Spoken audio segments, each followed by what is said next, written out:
Simula sa pasukan, 12 pangunahing wika sa bansa ang gagamitin sa pagtuturo sa paaralan.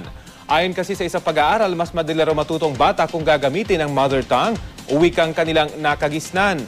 Balitang hatid ni Trisha Zafra. Huwag mo mamakbong lang yung vulkan. Kapampangan ang kadalasang gamit ng mga guro sa high school na ito sa Mexico, Pampanga sa pagtuturo ng kasaysayang lokal ng Pampanga.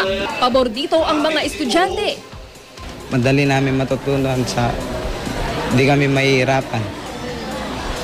Kasi lahat ng sasabihin nila alam namin kasi yun yung lingwaheng natutunan namin mula pa ng bata. Dahil madaling maintindihan, ang estudyanteng si Marie Chris, kuhang-kuha raw ang kahalagahan ng pag-aaral ng kanilang kasaysayan. Nakakatulong po sa amin yung mga nangyari noong unang panahon para mabalikan po namin at makunan namin ng mga pag-aaral. Ayaw naming mawala sa kanilang mga kaisipan yung kultura na aming nakagisnan sa pamagitan ng pagmamahal sa sarili naming dialect. Simula ngayong Hunyo, ayon sa Department of Education, sa murang edad pa lang, matututunan lang pahalagahan ng mga mag-aaral ang kanilang kinalakihang wika. Bahagi ng K-12 education program, ipatutupad ang Mother Tongue-Based Multilingual Education o MTB-MLE sa kinder, grades 1, 2 at 3 sa buong Pilipinas. Dalawa kasi yung pag-i-implement ng mother tongue. Ay yung isa as a subject, kung saan matuto ang mga bata sa pagbabasa muna sa kanilang mother tongue. Tapos as a medium of instruction sa iba pang mga asignatura or subject sa grade 1, maliban sa English at saka sa Filipino. 12 wika sa Pilipinas ang kasama sa MTB-MLE curriculum ngayong darating na school year bilang bagong subject.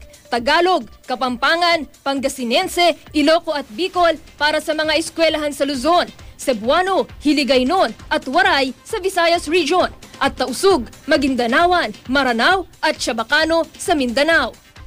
Magiging meaningful ang learning ng bata kung nasa konteksto niya ang pinag-uusapan. We don't limit, but we have to start from where the students are.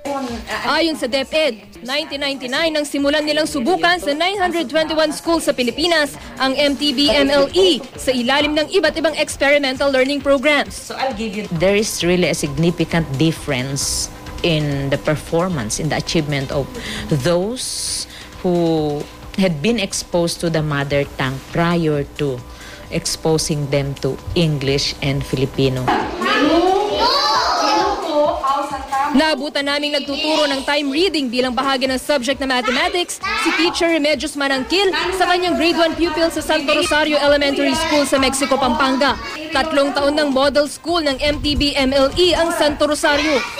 Dahil naintindihan nila, halos nakakasagot sila at naibibigay nila yung sarili nilang ideas. Pero di raw madaling magturo sa ganitong paraan, lalo na kung wala namang teaching materials. Ang storybook nga na ito tungkol sa isang palaka, siya pa ang nagpasadya.